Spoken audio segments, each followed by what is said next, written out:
Have a nice day, student. Today we take new exercise 7.6.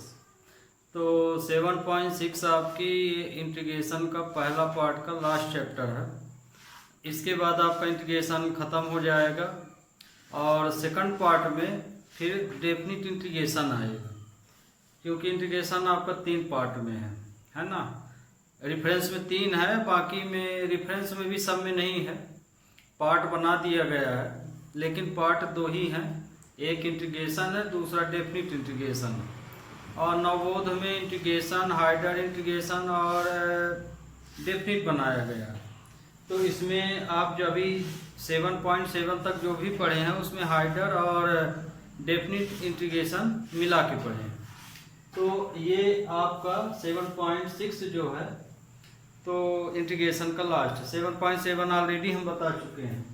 तो इसमें देखिए 2 तरह के क्वेश्चन हैं और टू फंक्शन वाले क्वेश्चन हैं और ये सब इनटू से जुड़े हुए हैं। तो ध्यान रखिएगा कि इस तरह के कोई भी क्वेश्चन हो यदि इनटू से 2 फंक्शन है, माने जिसके रिस्पेक्ट में आप इंटीग्रेशन लें वो उस तरह के उसमें 2 वेरिएबल्स हों। जैसे x के रिस्पेक्ट में ले रहे हैं तो x 2 है ना, वो भी इनटू से हैं। तो इस तरह के फंक्शन को हम डबल फंक्शन बोलते हैं। मान लो 3 है तो भी आपको इसमें डबल फंक्शन मान के ही क्वेश्चन को सॉल्व करना पड़ेगा, है ना। तो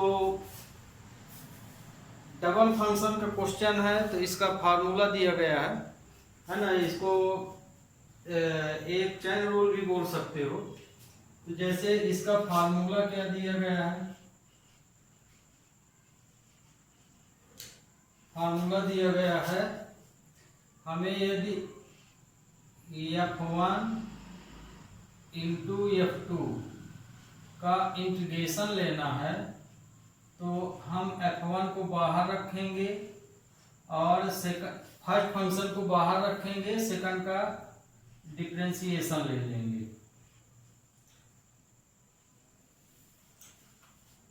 फिर यहाँ पे माइनस साइन, फिर ये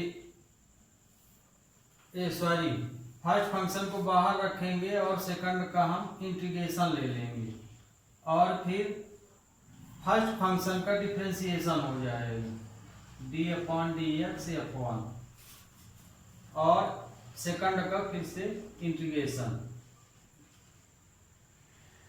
ये इसका फार्मूला है। तो ये इसका फार्मूला है और ये इंटीग्रेशन हमें तब तक करना है जब तक कि इंटीग्रेट ना हो जाए, क्योंकि बहुत सारे क्वेश्चन जैसे आप ट्रिग्नोमेट्रिकल क्वेश्चन इसमें ले लें 2 फंक्शन के, जैसे साइन x cos x, तो आप करते रहिए, ख़त्म ही नहीं होता है। तो उस स्थिति के लिए फिर हम, क्योंकि साइन कास की खास बात ये होती है कि साइन का कास इंटीग्रेशन हो जाएगा, कास का साइन, इसी में ये लाइज करेगा। तो जब हम तीसरी बार इसका इंटीग्रेशन लेंगे तो ऑलरेडी हम क्वेश्चन में पहुंच जाएंगे उस स्टेप में। तो चूंकि ये हम i की इक्वल वैल्यू मानते हैं तो i रख दिया जाता, पर शर्त ये है कि जितनी वैल्यू क्वेश्चन में दी गई है उतनी ही वैल्यू मिल जाए, तब उतनी वैल्यू उसमें होना चाहिए। मान लीजिए एक्स्ट्रा है तो भी हम उसके स्थान पे जितनी वैल्यू है तो उसके स्थान पे हम i रख सकते हैं। तो इसमें खास बात ये होती है कि जैसे इसमें आप 3 तरह के क्वेश्चन देखेंगे। 3 तरह के क्वेश्चन का मतलब यहाँ पे ये कि या तो क्वेश्चन में दोनों का ही इंटीग्रेशन हो रहा है तो उसमें आप किसी को फर्स्ट फंक्शन सेकंड फंक्शन मान सकते हैं। जैसे इसमें हम पहला क्वेश्चन लिए तो x का भी देखिए इंटीग्रेशन हो जाता है और साइन x का भी इंटीग्रेशन हो जाता है। तो इसमें आप स्वतंत्र हैं कि फर्स्ट फंक्शन आप किसको मानते हैं। लेकिन ऐसा क्वेश्चन हो कि जिसमें आप फर्स्ट फंक्शन एक का इंटीग्रेशन हो रहा है, एक का नहीं हो रहा, तो उस स्थिति में जिसका इंटीग्रेशन हो रहा है उसी को आपको सेकंड फंक्शन लेना पड़ेगा और जो फंक्शन बचा है उसका हम डिफरेंशिएशन में उसको ले लेते हैं।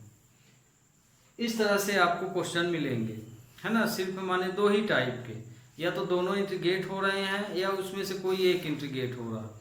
तो जो इंटीग्रेट हो रहा वही आपका सेकंड फंक्शन में जाएगा, जो इंटीग्रेट नहीं हो रहा है वो आपका डिफरेंशिएशन में चला जाएगा। और एक तो बता ही दिए कि मान लीजिए एक फंक्शन का इंटीग्रेशन हो रहा है, एक का नहीं हो रहा, तो जिसका हो रहा वो आपको सेकंड ले लेना है, फर्स्ट वो डिफरेंशिएशन में चला जाएगा। तो ये फंक्शन इस तरह से, इसका ये फार्मूला है। फंक्शन f1 को हम बाहर रखे हैं, f2 का इंटीग्रेशन ले लिए, फिर माइनस ब्रैकेट लगा है, फिर जो फर्स्ट फंक्शन था उसका हम डिफरेंशिएशन लिए हैं और सेकंड का फिर से इंटीग्रेशन हो गया है, फिर होल dx। इससे जो भी वैल्यू हमें मिलेगी उसको फिर से इंटीग्रेट करना पड़ेगा। तो फार्मूला तो समझ में आ गया होगा। फार्मूले अलग अलग बुकों में अलग अलग तरह से लिखे, कहीं u भी लिया है, कहीं pq लिया है। हम सीधे सीधे f1 f2 लिए हैं, फंक्शन के अनुसार फंक्शन का फार्मूला लिखेंगे।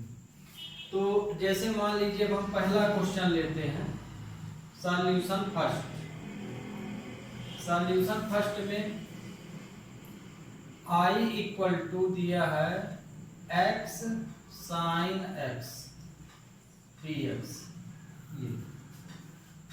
ये क्वेश्चन में देखिए, इसमें x sin x दिया है, तो इसमें आप किसी को f1 f2 ले सकते हैं। क्यों? क्योंकि इसमें दोनों का ही इंटीग्रेशन हो रहा है, तो आप स्वतंत्र हैं कि f1 किसको लेते हैं f2।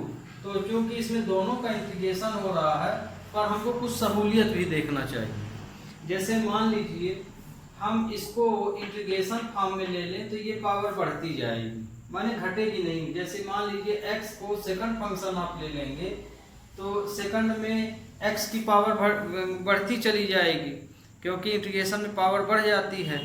तो आपका इंटीग्रेशन जो है ख़त्म होने का नाम ही नहीं लेगा, क्योंकि इधर ट्रिग्नोमेट्री लेगा तो साइन कास में लाइज करेगा, और इधर x ले लिए तो ये भी बढ़ता जाएगा। भले इसका दोनों का इंटीग्रेशन होता है, पर हमने आपसे ये कहा कि इंटीग्रेशन यदि हो रहा तो ले सकते हैं, है ना। पर यहाँ पे आपको एक चीज़ और देखना चाहिए कि हमारा इंटीग्रेशन जब इस पार्ट में जाता है तो यहाँ पे वो चीज़, एक फंक्शन जैसे दो है तो एक फंक्शन ज़्यादा से ज़्यादा साइलेंट हो जाए, ख़त्म हो जाए, कोशिश ये रहती है ना। बहुत इमरजेंसी केसों में फिर हम ये जैसे आई लिखे हैं तो फिर वहाँ रख देते हैं तो हो जाता है।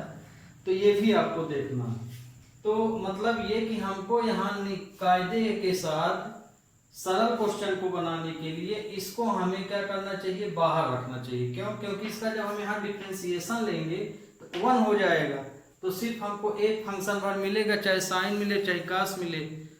कास मिलेगा तो साइन x लिख देंगे, और फिर से इंटीग्रेशन होगा तो फिर कास हो साइन हो जाएगा, और कास है तो साइन हो जाएगा। तो कहने का मतलब क्योंकि इसको सॉल्व करने के बाद फिर से इंटीग्रेशन लगा हुआ है, पर ये ध्यान रखिए कि यहाँ हम जो फार्मूला लिखे हैं यहाँ एक इंटीग्रेशन का साइन, उसके बाद ये। तो हम इसको फर्स्ट फंक्शन मान लिए हैं और इसको सेकंड फंक्शन। तो अब इस फार्मूले में रख दीजिए। तो जब हम इसको लिखेंगे i इक्वल टू, इसमें रख रहे हैं तो f1 को हम बाहर लिए और साइन x का इंटीग्रेशन कर दीजिए, फिर माइनस ब्रैकेट है, फिर f1 का डिफरेंशिएशन ले लिए, तो f1 में हमारा x है, फिर इंटीग्रेशन साइन x dx, और फिर ब्रैकेट क्लोज हो गया। ये स्ट्रक्चर में लग गया है ना इसके अनुसार। अब साइन x का क्या होता है इंटीग्रेशन, साइन x का कास x होता है कि माइनस कास x, ये आपको अच्छे से पता होना चाहिए। तो साइन x का यहाँ पे होता है माइनस कास x, तो i इक्वल टू हो जाएगा x माइनस कास x, इसका इंटीग्रेशन तो हो गया। तो आपका यहाँ वाला बहुत इजी, यहाँ पे आदमी फंसता है, तो इसीलिए f1 f2 का विशेष ध्यान रखना चाहिए। तो ये x का क्या हो गया 1, और साइन का हो गया माइनस कास x, और dx ये इसका हो गया, तब ये बचा ये और ये, तो ये आ गया यहाँ पे। तो अब यहाँ पे i इक्वल टू आया माइनस x कास x, माइनस माइनस प्लस हो गया। इसमें साइन का भी विशेष ध्यान दीजिएगा, क्योंकि इंटीग्रेशन होता तो साइन नहीं लेंगे तो गलत हो जाता। तो ये आया कास x dx। अब ये देखिए यहाँ पे ये वैल्यू अपने आप खत्म हो गई, तो इतना बचा। लेकिन यदि यही चीज यहाँ होती, ये चीज यहाँ होती, तो यहीं पे क्वेश्चन आपका फंस जाता। तो अब इसको i इक्वल टू हो जाएगा x कास x, अब कास x का इंटीग्रेशन साइन x होता है, ये प्लस सी, तो ये इसका आंसर आ गया। तो इस तरह से आपको फर्स्ट फंक्शन सेकंड फंक्शन वाले लेना है। माने आप ये विशेष रूप से ध्यान दीजिए कि ऐसा नंबर डिफरेंशिएशन में हो, जैसे खासकर आपको जब वेरिएबल वाले सवाल मिले, पॉलिनोमियल के मिले, तो अधिकांशतः उसको हम फर्स्ट फंक्शन में ही रखते हैं। क्यों? क्योंकि उसकी पावर डिफरेंशिएशन में घटती जाती है और इंटीग्रेशन में ले लेंगे तो वही पावर बढ़ती जाती है ना। फिर बहुत ही इम्पॉर्टेंट ऐसी चीज़ आ गई कि हमको सेकंड में ही उसको लेना पड़ेगा, तब लेना पड़ता है, लेकिन जनरली हम लोग फर्स्ट फंक्शन में लेते हैं ये। अब इसी का जैसे अब ये देखिए सेकंड नंबर क्वेश्चन, सेकंड में क्या दिया है, I equal to integration x sine 3x, ये भी सेम है जिस तरह अभी बताए हैं। इसको हम f1 मान लिए, इसको f2 मान लिए, ये आपकी कंडीशन है। तो अब यहाँ पे I इक्वल टू हम f1 को बाहर रखे और सेकंड फंक्शन का इंटीग्रेशन ले लिए साइन 3x dx, फिर माइनस फर्स्ट फंक्शन का डिफरेंशिएशन ले लिए d अपॉन dx और x, और सेकंड फंक्शन का फिर से इंटीग्रेशन ले लिए 3x dx, ये dx हो जाएगा। ओके, तो अब यहाँ देखिए इसको अब बस स्ट्रक्चर में लगा दिए। आपको इंटीग्रेशन करना है तो I इक्वल टू हो जाएगा x साइन x का माइनस का 3x हो जाएगा अपॉन 3, ये हो गया आपका साइन x का। फिर इसका क्या हो जाएगा, इसका तो 1 हो जाएगा, इसका हो जाएगा माइनस का 3x अपॉन 3 हो जाएगा bx। तो इसको हम सही ढंग से लिखे दे रहे हैं, ये हो जाएगा minus x cos 3x upon 3, ये तो क्लियर हो गया साहब। ये माइनस माइनस प्लस, ये तो कांस्टेंट को हम बाहर रख लेते हैं, 1 अपॉन 3 cos 3x dx। अब इसका इंटीग्रेशन कर दीजिए तो I इक्वल टू हो जाएगा 1 upon minus 1 upon 3x cos 3x plus 1 upon 3 cos का क्या हो जाएगा sign 3x upon 3 plus c, ये आपका आंसर आ गया है ना। ये 1 तो 3 9 हो जाएगा, तो इसको आप लिख सकते हैं I equal to minus 1 upon 3 x cos 3x x cos 3x plus 1/3 sine 3x plus c, तो ये आपका रिक्वायर्ड आंसर आ गया। तो ये देखिए आपको कंडीशन समझ में आ गई होगी। अब हम इसी में थर्ड नंबर लेते हैं। तो थर्ड नंबर में ये देखिए यहाँ पे थर्ड नंबर क्वेश्चन में क्या हो जाएगा, ये third I equal to x square e की पावर x dx। ये भी देखिए डबल फंक्शन है, एक e की पावर x में है कि ये इनटू से जुड़ा हुआ है, मतलब कि ये डबल फंक्शन का। तो अब इसमें देखिए यदि इसको फर्स्ट फंक्शन मानेंगे तो e की पावर x का तो e की पावर x ही होगा। मान लीजिए इसको लेंगे सेकंड में तो x पावर 3 बढ़ता जाएगा। तो जब इस पोजीशन में रखेंगे तो ये क्वेश्चन इसके आधार पे बढ़ता जाएगा। जैसे मान लीजिए हम यहीं पे बता रहे हैं, यदि इसको आप फर्स्ट में रख दिए और इसको आप सेकंड में, तब क्या यहाँ पे असर पड़ेगा। तो ये देखिए e की पावर x का जब यहाँ आएगा तो e की पावर x ही होगा, लेकिन इसका यहाँ पे पावर बढ़ जाएगी। ये देखिए, तो आप क्या कर रहे हैं, क्वेश्चन आपका क्या हो रहा है, और क्लिष्ट हो रहा है, इससे आप मैचिंग कीजिए। तो मतलब कि ये क्वेश्चन खत्म होने का नाम ही नहीं ले रहा। तो आप अब देख सकते हैं कि इस तरह से यदि ले गई कंडीशन तो आप क्वेश्चन में उलझ जाएंगे, माने क्वेश्चन आपका बहुत कठिन टाइप का हो जाएगा। इसलिए इसमें F1 F2 सोच विचार के ही आपको लेना है, खासकर वेरिएबल में। वेरिएबल में क्योंकि इंटीग्रेशन की पावर बढ़ती है, बता भी चुके हैं अभी, तो आपको कभी भी उसको सेकंड फंक्शन में मत रखिए। सेकंड फंक्शन में कब रखते हैं? जब बहुत ही इमरजेंसी क्वेश्चन मिल गया और हमारे पास अब कोई चारा ही नहीं है, हमको उसमें लेना ही पड़ेगा, तब लिया जाता है। तो ये देखिए, हम यहाँ पे इसको फर्स्ट फंक्शन ही मानेंगे, इसको सेकंड। अब इसको इसमें डिटेल कर दीजिए। तो f1 की जगह पे x² ले लिए, सेकंड फंक्शन का इंटीग्रेशन हो गया dx minus integration bracket d/dx x², और फिर सेकंड फंक्शन का इंटीग्रेशन dx। ये है, हो गया स्ट्रक्चर आपका। f1 f2 सही लिए तो आंसर भी बहुत जल्दी आएगा। तो ये हो जाएगा x² e⁻x माइनस x² का क्या हो जाएगा, 2x हो जाएगा, और e⁻x का e⁻x ही रहेगा। तो इसका तो इंटीग्रेशन हो गया। अब ये dx लगा है, तो ये देखिए इसका इंटीग्रेशन लिए तो ये आई, ब्रैकेट के बाहर आपका dx अभी लगा हुआ है। जब तक dx लगा है तब तक आपको इंटीग्रेशन करना पड़ेगा। तो ये देखिए फिर से दो फंक्शन है, तो जितनी बार आपको इस स्टेप में दो फंक्शन मिले तब तक आपको इंटीग्रेशन इसी फार्मूले को बढ़ाते जाना है। तो यहाँ पे मतलब ये कि क्वेश्चन में फिर से यही आइडेंटिटी लगाइए और फिर से इसको बढ़ाइए क्वेश्चन को, इसीलिए इसको चैन रूल बोल दिया जाता है।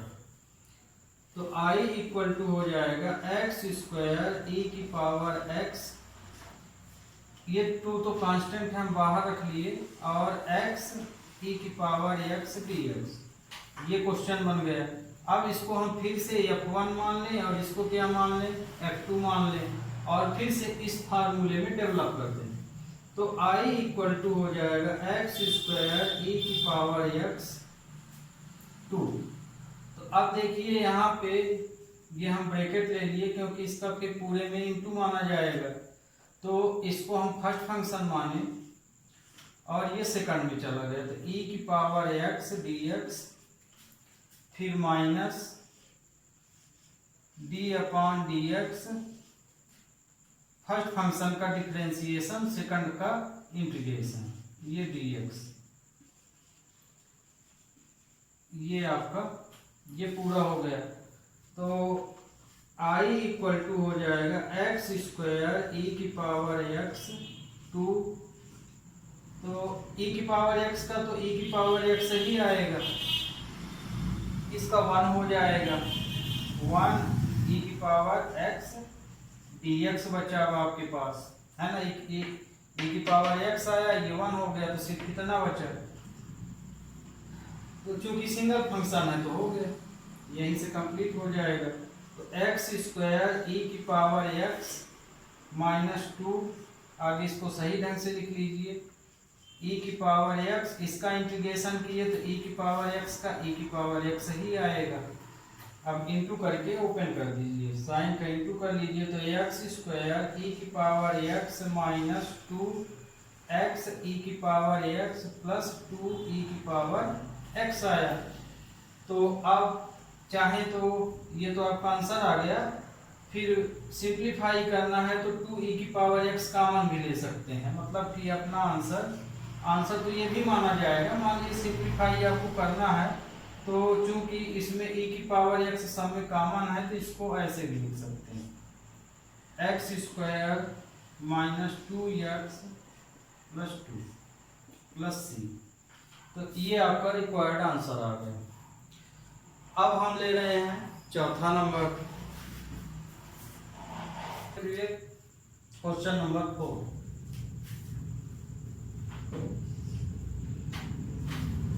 i इक्वल टू, ध्यान रखिए इसमें i का बहुत महत्व है।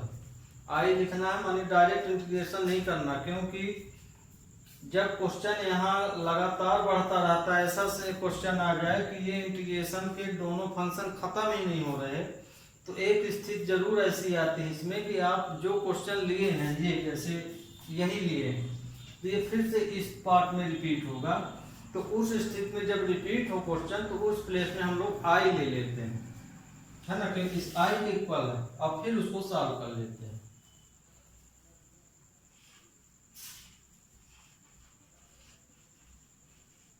ये अब जैसे ये है, तो इसमें देखिए log x का इंटीग्रेशन नहीं होता, आपको पता है। ये देखिए यहाँ पे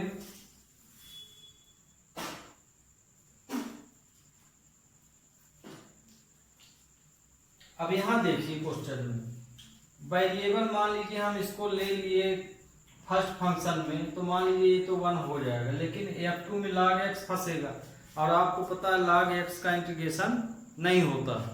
तो इसका मतलब आपको हम शुरू में ही बताए थे कि जिसका इंटीग्रेशन हो रहा हो उसी को आपको सेकंड लेना है ना। फर्स्ट फंक्शन जिसका नहीं हो रहा उसको ले लिया जाता है। तो ये इसी तरह का क्वेश्चन है। तो इसका तो इंटीग्रेशन हो जाएगा, पर इसका नहीं होगा log x का। तो हमको log x को फर्स्ट फंक्शन लेना पड़ेगा और इसको सेकंड फंक्शन। इस बार हमारा यहाँ पे f1 ये है और f2 ये है। तो कहने का मतलब ये क्वेश्चन हम इस तरह से लिख सकते हैं log x इंटू x, है ना। हमको क्वेश्चन पहले ही बना लेना चाहिए। जैसे बहुत बच्चे क्या करते हैं f1 f2 ले लिए और फिर फार्मूले में रख दिए, लेकिन बहुत लोगों को धोखा भी हो सकता है कि f1 f2 यहाँ तो तुम जान रहे पर रख दूसरा रहे वहाँ, इसके अकॉर्डिंग ही रख रहे, ये f1 ये f2 इस तरह से। f1 f2 आपको लेना है, यहाँ किसको f1 मान रहे हैं, किसको f2, तो हमको इसको f1 ही मानना पड़ेगा, इसको f2। यहाँ पे अब अनिवार्य हो गया है ना, कारण आपको अभी बताए। तो ये क्वेश्चन बना। तो अब इस क्वेश्चन में ये आपका फर्स्ट फंक्शन माना जाएगा, ये सेकंड। तो ये देखिए क्वेश्चन को हम एडजस्ट किए हैं। यहाँ तो हमने आपको समझाया है ये फर्स्ट फंक्शन ये सेकंड। तो ये जो आइडेंटिटी लिखे हैं तो f1 को आगे लिखा जाता है, f2 को पीछे। तो यहाँ पे हम जिसको फर्स्ट फंक्शन माने वो f1 माना जाएगा और दूसरा वाला f2। तो ये क्वेश्चन एडजस्ट हो गया। अब ये f1 हो गया, ये f2, इसी के अकॉर्डिंग अब इसको डेवलप कर दीजिए। तो अब ये हो जाएगा, यहाँ फर्स्ट फंक्शन बाहर रहेगा आपका log x और सेकंड फंक्शन का इंटीग्रेशन, फिर माइनस इंटीग्रेशन, फिर सेकंड का डिफरेंशिएशन हो जाता है log x और फिर सेकंड का इंटीग्रेशन का होल इंटीग्रेशन। ये तो log x का हो जाएगा x² 2। तो इसका तो हो गया। अब इस पार्ट में आइए, log x का हो जाएगा 1/x डिफरेंशिएशन, और इसका इंटीग्रेशन हो जाएगा x³ 3 dx। ये आ गया। तो इसमें से x इससे कैंसिल हो जाएगा तो x² बचेगा। तो log, अब इसको सही ढंग से लिख लीजिए, 1/2x log x minus 1/3 x² dx। Single function बचा तो इसका इंटीग्रेशन तो हो जाता, तो 1/2x log x 1/3 x³ plus c। तो आंसर आ गया 1/2x log x minus 1/9 x³ plus c। ये आपका रिक्वायर्ड आंसर। इसी तरह से आप ये वाला कर लीजिएगा, x log सेम है दोनों। अब हम देखो इसको बताते हैं, है वो भी से x² है तो x² को हमें इंटीग्रेशन में ही लेना पड़ेगा। तो ये एक प्रकार से ये सेम ही है, फिर भी हम 6 नंबर बता रहे हैं।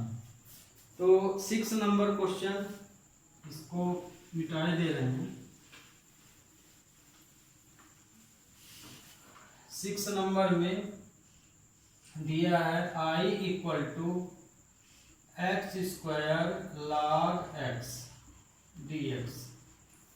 तो हम यहाँ पे इसको f1 मान के चल रहे हैं और इसको f2। कारण बता दिए, क्योंकि log x का इंटीग्रेशन नहीं होता इसलिए हमको इसको f1 ही मानना पड़ेगा।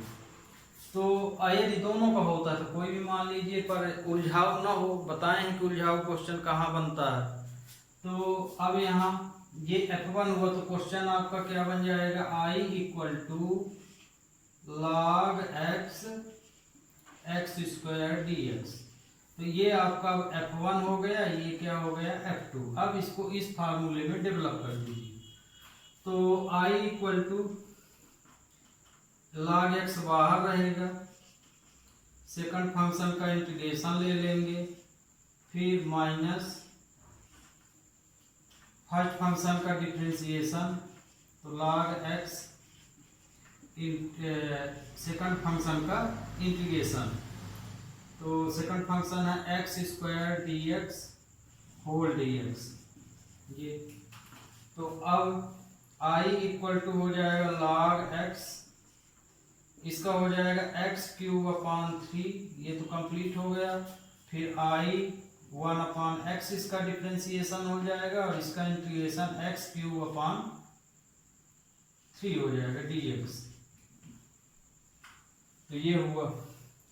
अब यहाँ पे देखिए ये इससे कैंसिल हो जाएगा, ये कैंसिल हुआ तो x स्क्वायर बचेगा। तो अब यहाँ पे I equal to 1 upon 3 log x 1 upon 3 x cube log x minus 1 upon 3 ये x स्क्वायर dx बचा।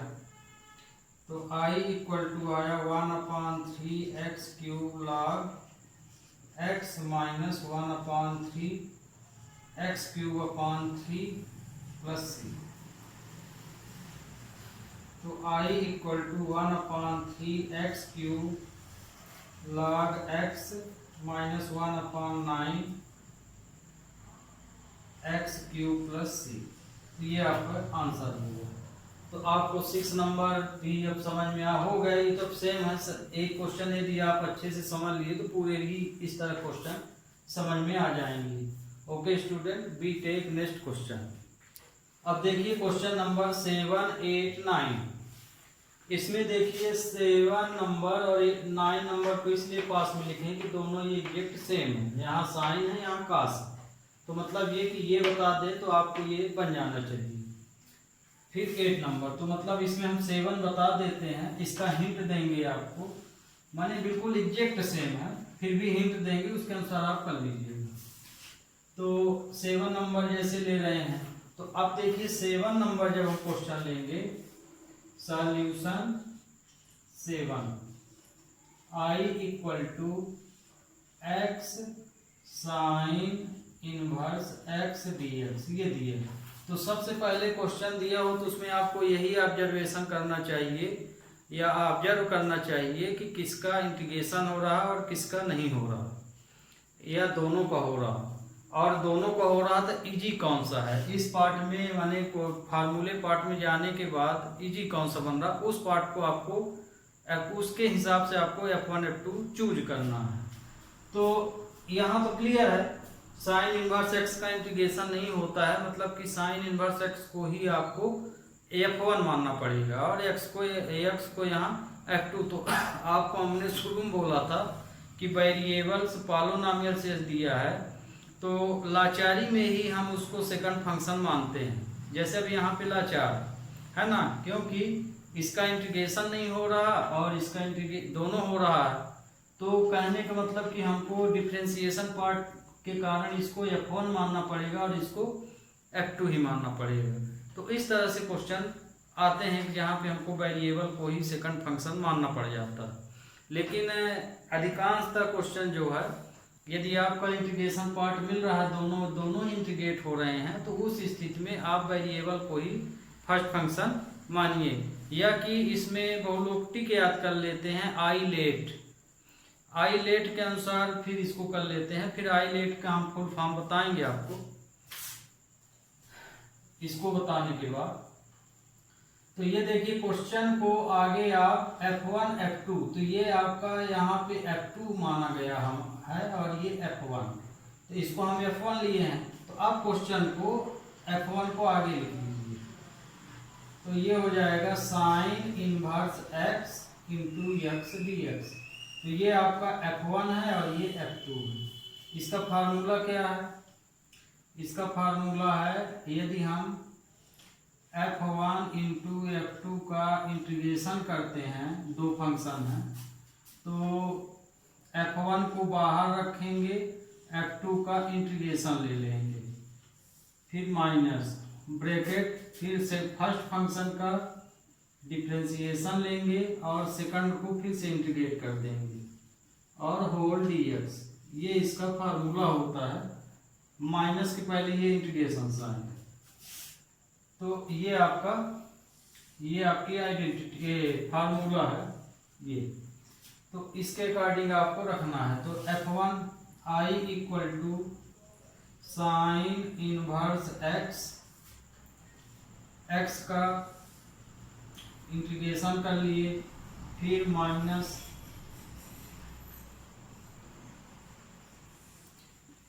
फर्स्ट फंक्शन का डिफरेंशिएशन और सेकंड का इंटीग्रेशन dx ये लिए। तो I इक्वल टू हो जाएगा साइन इनवर्स x का हो जाएगा x स्क्वायर अपॉन 2। ये वाला तो आपका पार्ट कंप्लीट हो गया। अब इसमें देखिए माइनस, इसका डिफरेंशिएशन कितना होता है? 1 अपॉन 1 माइनस एक्स स्क्वायर होता है साइन इनवर्स x का डिफरेंशिएशन, और इसका क्या हो जाएगा? X square upon 2 dx। तो I equal to sine inverse x 1 upon 2 x square sine inverse x minus, अब इसको हम सही ढंग से जैसे लिखेंगे तो कांस्टेंट नंबर को हम बाहर लिखे लेते हैं। 1 upon 2 x square 1 minus x square dx। अब देखिए पॉलिनोमियल फंस गया तो क्वेश्चन ऑलरेडी क्लिष्ट बन जाता है। तो यहाँ पे अब आपको सपोजिंग काम आएगी। तो चूंकि हमारा क्वेश्चन साइन में है इसलिए हमें इसको साइन मान लेना चाहिए, है ना। फंक्शन हमारा साइन फॉर्म में है तो हम यहाँ x को साइन थीटा मानेंगे। लेट अब ये हमारा पार्ट है तो इसको हम साइन थीटा, तो ये मान लीजिए इक्वेशन मान लीजिए, अब देख लीजिए यहाँ इसका तो इंटीग्रेशन हो गया है। तो अब इस पार्ट को सॉल्व करने के लिए हम सपोज कर रहे हैं let x equal to sine theta. इसका डिफरेंशिएशन ले लीजिए, तो differentiate with respect to theta. Theta माने तो थीटा के रिस्पेक्ट में इसको डिफरेंशिएट करेंगे। तो ये हो जाएगा 1 साइन थीटा, है ना। साइन थीटा हो जाएगा, सॉरी साइन का क्या होगा? कास थीटा, कास थीटा और डी थीटा अपॉन dx हो जाएगा थीटा का जब लेंगे तो ये हो जाएगा dx equal to cos theta d theta. अब ये वैल्यू आपको यहाँ रख देना है, dx के स्थान पे ये वैल्यू रख देना है ना। ये dx के स्थान पे चला जाएगा और x के स्थान पे साइन थीटा चला जाएगा। तो अब हम ये यहाँ किए दे रहे हैं, यहाँ पूजे गए। तो ये देखिए एक लाइन पूजी जा रही है तो हम लिखे दे रहे हैं I equal to 1 upon 2 x square sine inverse x 1 upon 2। तो x के स्थान पे साइन थीटा, तो ये हो जाएगा sine square theta under root 1 minus sine square theta, और dx के स्थान पे क्या लिखेंगे? cos theta d theta. ये तो I इक्वल टू आपका आया, इसके आगे पार्ट है। I इक्वल टू आपको क्या आया? 1 upon 2 x square sine inverse x minus 1/2 integration, देखिए अब 1 माइनस साइन स्क्वायर थीटा को हम क्या लिख सकते हैं, कास स्क्वायर थीटा। तो ये हो जाएगा sine square theta upon under root cos square theta, cos theta d theta, ये हो जाएगा।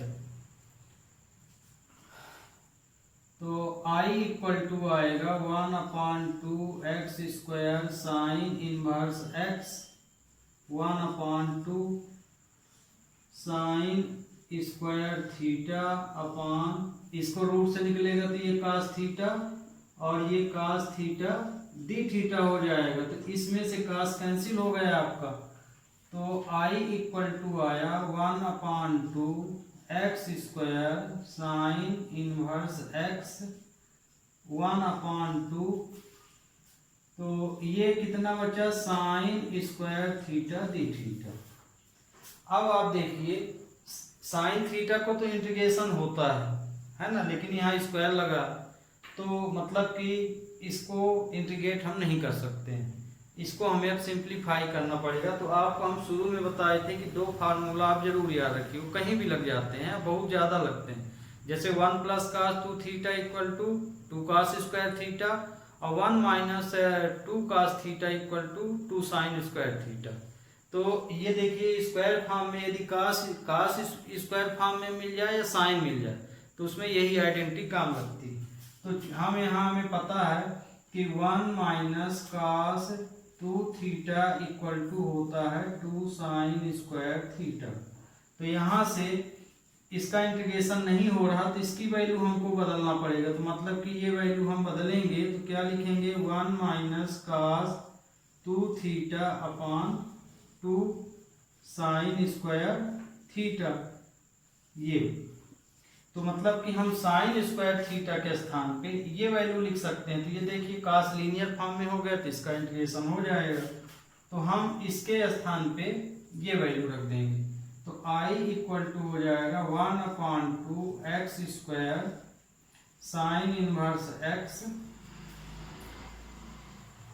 1/2 integration 1 minus cos 2 theta upon 2 d theta, ये रख दिए। ओके, तो 1/2 को हम बाहर किए ले रहे हैं और इंटीग्रेट भी किए दे रहे हैं, अलग अलग हैं तो इंटीग्रेट भी कर लीजिए तो आ गया होगा समझ में। 1/2 x square sine inverse x, ये 1/4 हो जाएगा। तो चूंकि ये आपस में इंडिपेंडेंट हैं तो दोनों का अलग अलग हम कर सकते हैं। तो किसके रिस्पेक्ट में कर रहे हैं, थीटा, तो 1 डी थीटा का हो जाएगा थीटा यहाँ पे, तो ये हो जाएगा थीटा माइनस कास थीटा का क्या होता है, साइन थीटा, तो साइन 2 थीटा है तो अपॉन 2 फिर से हो जाएगा ये। तो इसका इंटीग्रेशन अब पूरा हो गया। यहाँ आप प्लस सी लास्ट में लिखिएगा। तो अब देखिए चूंकि हमारा क्वेश्चन जो है एक्स फॉर्म में है, इसको हम थीटा फॉर्म में ले गए हैं, तो हमको यहाँ पे थीटा की वैल्यू रखना पड़ेगा।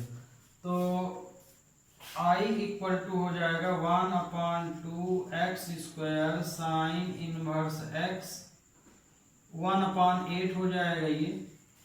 और थीटा की वैल्यू क्या है, ये देखिए यहाँ हम सपोज किए हैं, तो यहाँ पे थीटा की वैल्यू हमको रखना है। तो थीटा इक्वल टू हम लिख सकते हैं साइन इनवर्स एक्स, तो थीटा की वैल्यू यहाँ हो जाएगी साइन इनवर्स एक्स। समझ में आ गया होगा, इस थीटा की वैल्यू यहाँ से है तो थीटा के स्थान पे हम साइन इनवर्स एक्स रख सकते हैं। और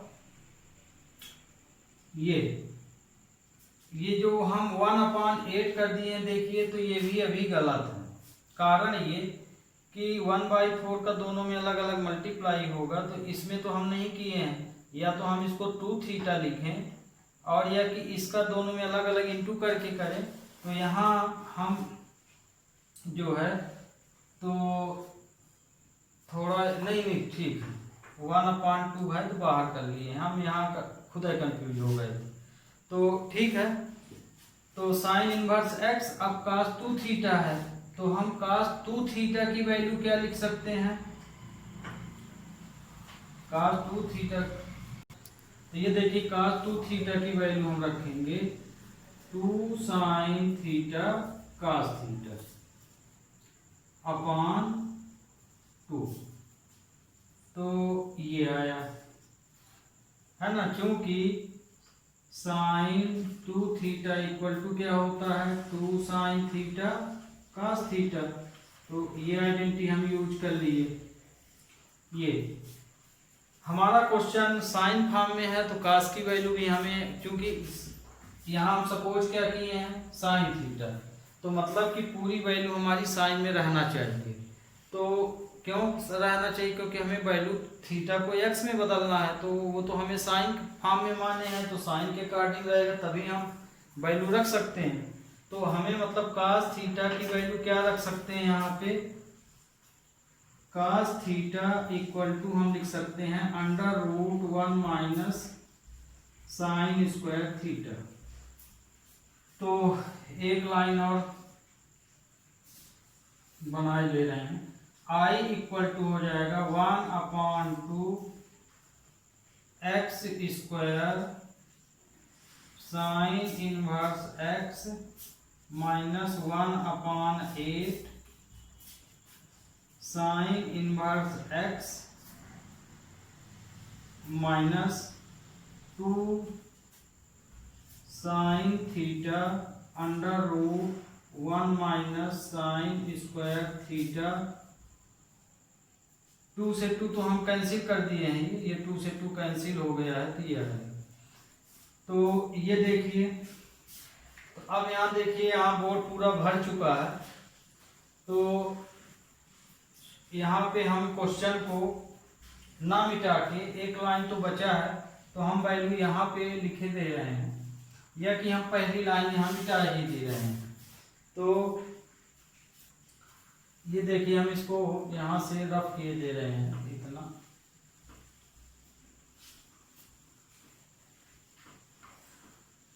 ये पार्ट ही मिटा दे रहे हैं, नहीं कंफ्यूज हो रहा है। अरे यहाँ पे हम x इक्वल टू क्या माने थे साइन थीटा, तो थीटा इक्वल टू हो गया था साइन इनवर्स x। अब देखिए यहाँ वैल्यू रखना है, तो साइन थीटा के स्थान पे हम x रख सकते हैं, और जहाँ पे थीटा वहाँ साइन इनवर्स x, तो अब चूंकि ये तो हमारा साइन है, तो जहाँ पे साइन थीटा है वहाँ हमें क्या रख देना है, यहाँ x रख देना है, तो आपका रिक्वायर्ड आंसर आ जाएगा। तो I इक्वल टू हो जाएगा 1/2 x square sine inverse x 1/8 sign inverse x minus, इसकी जगह हम x रख सकते हैं, तो ये x हो जाएगा, और 1 minus x square plus c। तो ये आपका रिक्वायर्ड आंसर हो गया। तो ओके स्टूडेंट, ये क्वेश्चन आपको समझ में आ गया होगा, इसको आप अपने से कर लीजिएगा। तो देखिए आपको काम कहाँ आएगा, ये वैल्यू कैसे हिंट बोले थे देने को, तो जब आप यहाँ पे x बराबर cos थीटा मानेंगे, है ना, तो जहाँ हम साइन माने वहाँ cos ले लेना है, और फिर ये वाली जो वैल्यू आएगी आपको इसी तरह की कंडीशन मिलेगी, ऊपर cos नीचे साइन मिलेगा, तो आपको 1 प्लस cos 2 थीटा की वैल्यू लेना है, तो वो 2 cos, क्योंकि यहाँ पे आपको cos स्क्वायर थीटा मिलेगा, तो आपको 1 प्लस cos 2 थीटा लेना है equal to 2 cos square theta, फिर इसी तरह से पूरा सॉल्व कर लेना है। ओके स्टूडेंट, एक चीज और ध्यान रखिए, यहाँ पे देखिए हम इसका मल्टीप्लाई भी कर दिए हैं, यहाँ काट भी दिए, ये आपका 1/4 ही रहेगा। ओके, तो ये आपका यहाँ 1/4 रहेगा, तो ये आपका आंसर हो गया। तो ये क्वेश्चन आप अपने से कर लीजिएगा। अब हम ले रहे हैं क्वेश्चन नंबर 8। अब देखिए क्वेश्चन नंबर 8 है ना, 9 तो आपको बोले हैं स्वयं कर लीजिएगा। क्वेश्चन नंबर 8 ये दिया है, ऊपर फार्मूला लिख दिए हैं। तो ये देखिए टेन इनवर्स x का इंटीग्रेशन नहीं होता, मतलब इसको हमें फर्स्ट फंक्शन ही मानना पड़ेगा और x को सेकंड। तो मतलब ये हमारा F1 बनेगा, ये F2 बनेगा। तो I इक्वल टू हो जाएगा tan inverse x into x D x. तो ये आपका F1 हो गया, ये F2 हो गया। अब इस फार्मूले में इसको एक्सप्लेन कर दीजिए। तो I equal to first function बाहर, मतलब ये फर्स्ट है तो ये tan इनवर्स x और सेकंड का इंटीग्रेशन, फिर माइनस इंटीग्रेशन, फिर से फर्स्ट फंक्शन का डिफरेंशिएशन, फर्स्ट फंक्शन है यहाँ पे tan इनवर्स x, फिर सेकंड का इंटीग्रेशन, सेकंड है x dx, फिर होल इंटीग्रेशन। तो I इक्वल टू हो गया tan इनवर्स x, इसका x square upon 2 minus tan inverse का क्या होता है डिफरेंशिएशन 1 प्लस एक्स स्क्वायर, है ना। तो ये tan इनवर्स x का हो गया 1 प्लस एक्स स्क्वायर, और ये एक्स स्क्वायर अपॉन 2 dx ये आया। ओके, तो 1 plus tan square x, 1 upon 1 plus x square. अब ये देखिए ये आया I इक्वल टू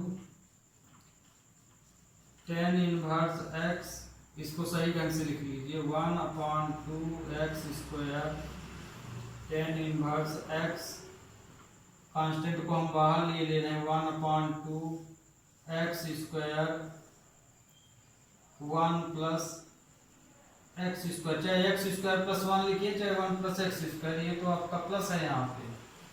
तो इसको जैसे इंटीग्रेशन करना है तो इसे आप एडजस्ट फॉर्म से भी कर सकते हैं, और आपको पार्शियल पढ़ाया गया है तो पार्शियल के अनुसार इसको तोड़ के भी कर सकते हैं। माने इसका पावर बराबर है तो डिवाइड कर लीजिए, तो ये दो भाग में अपने आप टूट जाएगा और फिर सॉल्व कर सकते हैं। दूसरा एडजस्टमेंट है ना, एडजस्टमेंट वाले भी क्वेश्चन शुरू में बहुत सारे हम लोग किए थे। जैसे ये 1 प्लस एक्स स्क्वायर है तो इसको भी 1 प्लस एक्स स्क्वायर बना लीजिए, तो मतलब कि 1 इसमें ऐड कर दें 1 माइनस कर दें, इस ढंग से भी। तो माने क्वेश्चन को आप देखा कीजिए कि यदि एडजस्टमेंट तो सही ढंग से हो जाता है तो एडजस्ट कर दीजिए क्वेश्चन को, तो अपने आप वो दो भाग में टूट जाता है। पार्शियल की जरूरत भी नहीं पड़ती। पार्शियल की जरूरत हमें तभी पड़ती है जब किसी भी फंक्शन को दो भागों में अलग करना हो, लेकिन यदि आप एडजस्ट से ही उसको अलग कर सकते हैं तो फिर वहां पार्शियल की जरूरत नहीं है। तो जैसे हम इसको कर सकते हैं बड़े आसानी के साथ, तो कैसे कर सकते हैं, 1 ऐड कर दें 1 माइनस कर दें, बात तो वही रहेगी। तो I इक्वल टू हो जाएगा 1 upon 2 x square tan inverse x 1/2, इसको हम लिख सकते हैं x square plus 1 minus 1 plus x square dx। तो ये देखिए ये वाला हमारा अलग हो गया, ये अलग, तो इन दोनों के साथ इसको अलग अलग लिख दीजिए। तो I इक्वल टू हो जाएगा 1 upon 2 x square tan inverse x 1 upon 2। तो इसको जब हम अलग अलग लिखेंगे तो x square plus 1 upon 1 plus x square. फिर ये देखिए अलग अलग लिख रहे हैं तो या तो यहाँ ब्रैकेट ले लीजिए या इसका इन दोनों में अलग अलग लिख के डायरेक्ट इनटू भी किए रहिए तो ज़्यादा अच्छा है। ये फिर आपके ऊपर है, इसको यहाँ क्या करते हैं, हम इन दोनों को इसके साथ अलग अलग लिख रहे हैं तो इसके साथ लिख रहे हैं, माने इसका इसमें भी इंटू कर रहे हैं इसका इसमें भी। तो ये देखिए ये तो माइनस हो गया, ये माइनस माइनस प्लस हो जाएगा 1 upon 2 1 upon 1 plus x square dx। तो इसका तो 10 आ गया है ना, इसका क्या होता है tan थीटा हो जाएगा या tan x हो जाएगा, और ये आपका कट जाएगा यहाँ पे। तो I equal to 1 upon 2 x square tan inverse x 1 upon 2, ये तो कैंसिल हो गया dx है ये, तो ये 1 dx आया और ये 1/2 1/1 प्लस x² dx। तो ये आया। तो इसका तो आपको पता है, इसका tan इनवर्स x हो जाएगा, इसका x हो जाएगा, इंटीग्रेट हो गया क्वेश्चन। तो अब जैसे सही लिख लें इसको, फिर से लिख लाएं 1/2 x² tan inverse x minus 1/2। देखिए इसका इंटीग्रेशन लेंगे तो x हो जाएगा, तो इसको हम लिखेंगे x, फिर प्लस 1/2 1/1 प्लस x² का इंटीग्रेशन क्या होता है, tan इनवर्स x होता है। ये हो जाएगा tan inverse x plus c। तो ये आपका रिक्वायर्ड आंसर आ गया। अब यहाँ पे आपकी मर्जी है कि सिंप्लीफाई में 1/2 या tan इनवर्स x को कॉमन लिख के रखते हैं या यही आंसर रखते हैं। Okay student, we take question. आज के लिए लास्ट क्वेश्चन ले रहे हैं। अब देखिए ये क्वेश्चन लिए हैं, क्वेश्चन नंबर 10। ये भी बहुत बढ़िया क्वेश्चन है, साइन इनवर्स x का होल स्क्वायर। तो यहाँ तो आपको डबल फंक्शन कहीं दिख नहीं रहा है ना, और ये भी पता है कि साइन इनवर्स का इंटीग्रेशन भी नहीं होता है। तो इसमें किया क्या जाए, साइन इनवर्स x को हम सपोज करेंगे तभी ये फॉर्म बदलेगा। तो इस तरह के क्वेश्चन भी बहुत स्पेशल क्वेश्चन माने जाते हैं, है ना। बहुत बच्चे बोलते हैं इस बार होगा ही नहीं तो क्या लिखेंगे। तो इस तरह के क्वेश्चन में जब एक फंक्शन दिया हो तो समझ जाइए कि उसको आपको दो फंक्शन में किसी न किसी तरह कन्वर्ट करना है। तो एक फंक्शन वाला तो बिल्कुल सरल है, सपोज के लिए सोचना भी नहीं पड़ेगा। इसको आप सपोज कर लीजिए, टी कर लीजिए, थीटा कर लीजिए, जिस प्लेस में चाहे उस जिस ढंग से चाहे उस ढंग से कर लीजिए। तो हम साइन इनवर्स x को थीटा ले रहे हैं। Let sine inverse x equal to theta. तो यहाँ पे x की वैल्यू क्या हो जाएगी, साइन थीटा हो जाएगी। इसको डिफरेंशिएट करेंगे तो क्या हो जाएगा, differentiate with respect to theta. तो साइन इनवर्स x का जब हम डिफरेंशिएशन लेंगे तो इसका ना लेके हम इसका ले लें यहाँ पे, तो इसका हो जाएगा dx equal to sine theta को हो जाएगा cos थीटा d थीटा। इसमें आसान पड़ जाएगा, इसमें वेरिएबल फॉर्म आ जाएगा। तो हम इसका ले लिए। अब देखिए हमारी वैल्यू डबल में बदल गई। तो अब हम यहाँ पे साइन इनवर्स x की जगह पे थीटा रखेंगे और dx के स्थान पे ये रखेंगे। तो i इक्वल टू हो जाएगा थीटा का स्क्वायर, है ना, x साइन इनवर्स जगह थीटा और dx के स्थान पे ये वाली वैल्यू हो जाएगी, तो हो जाएगी cos थीटा d थीटा। ये देखिए डबल फंक्शन बन गया और पूरा क्वेश्चन जो है थीटा फॉर्म में चला गया। तो थीटा है तो थीटा के हिसाब से, तो ये देखिए इसका हमें इसका इंटीग्रेशन हो रहा और ये हमारा वेरिएबल पॉलिनोमियल के समान काम करेगा। तो मतलब ये फर्स्ट फंक्शन रहेगा, ये सेकंड रहेगा। इसको हम f1 ही मानेंगे और इसको f2। तो ये फार्मूला लिखा हुआ है। तो i equal to theta square को बाहर, cos थीटा को इंटीग्रेशन में ले लीजिए, माइनस d/d थीटा, थीटा का स्क्वायर, फिर सेकंड फंक्शन का इंटीग्रेशन, ये d थीटा। तो i इक्वल टू हो जाएगा थीटा स्क्वायर, cos थीटा का क्या होता है, माइनस साइन थीटा, ये सॉरी cos थीटा का इंटीग्रेशन है तो cos थीटा का साइन थीटा होता है। फिर इसका डिफरेंशिएशन क्या हो जाएगा, 2 थीटा, तो ये हो गया 2 थीटा और cos का हो जाएगा साइन थीटा d थीटा, है ना, ये d थीटा ये आ गया। फिर से दो फंक्शन है तो आगे तो सही ढंग से लिख लिया, थीटा स्क्वायर साइन थीटा 2 को हम बाहर ले लिए तो ये आया theta sine theta d theta. तो ये इसको हम फिर से फर्स्ट फंक्शन मान लेंगे और इसको सेकंड फंक्शन, फिर से इसी में एक्सप्लेन कर देंगे।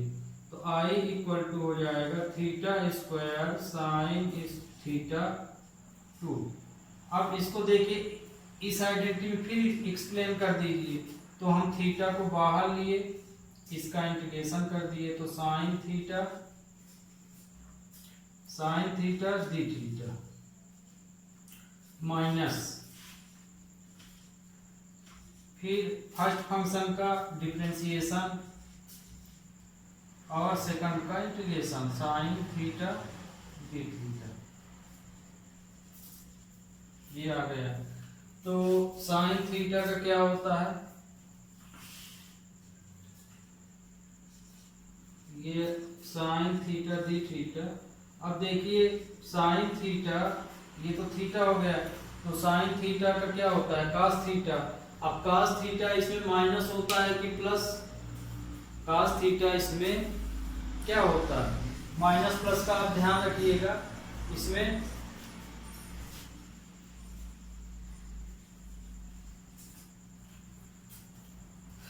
कास थीटा डी थीटा।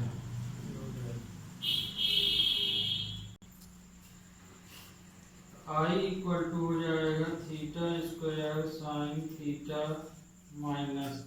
तो अब देखिए हम इस ब्रैकेट को भी ओपन कर ले, नहीं तो नहीं करते, अगले स्टेप में करते हैं। ये माइनस थीटा कास थीटा है और ये माइनस माइनस प्लस हो गया कास थीटा डी थीटा, ये आया। अभी ये सिंगल फंक्शन आ गया तो इसका भी इंटीग्रेशन कर लीजिए। तो I इक्वल टू हो जाएगा थीटा स्क्वायर साइन थीटा, ये देखिए ये तो हम सिंप्लीफाई एक लाइन और कर लीजिए, ये 2 बचा है तो 2 का भी मल्टीप्लाई कर लीजिए। तो ये minus minus plus 2 theta cos theta है ना, इसका इसमें इंटू किए तो, और माइनस प्लस माइनस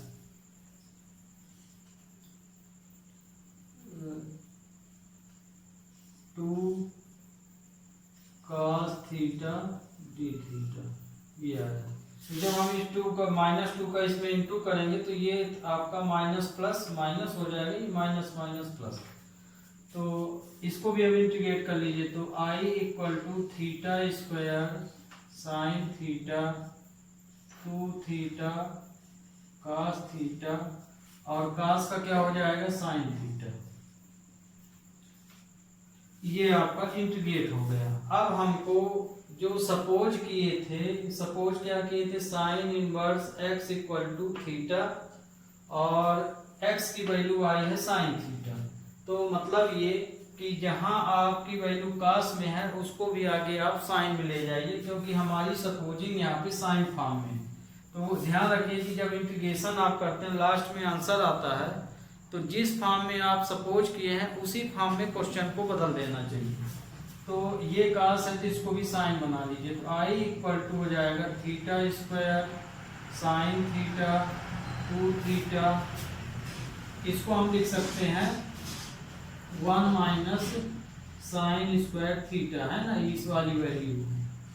और ये तो साइन ऑलरेडी है 2 साइन थीटा।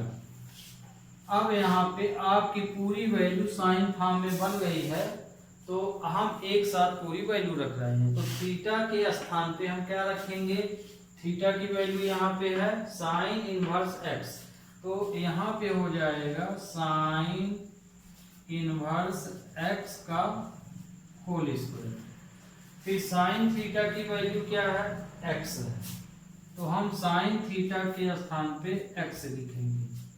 फिर 2 थीटा की वैल्यू है, तो मतलब कि साइन इनवर्स x, थीटा के प्लेस में sign inverse x 1 minus x square minus 2 sine theta की वैल्यू x है। कहाँ से पूछ के, हाँ साइन थीटा के स्थान पे x। तो ये आपका इंटीग्रेशन हो गया, लास्ट में प्लस सी लिख सकते हैं। ये आपका रिक्वायर्ड आंसर। तो ये आपका आंसर हो गया। तो स्टूडेंट आज के लिए बस इतना ही, 10 क्वेश्चन। कल आपकी ये एक्सरसाइज ख़त्म करेंगे नेक्स्ट लेक्चर में, और ये पार्ट भी आपका ख़त्म हो जाएगा। Okay, thank you, have a nice day.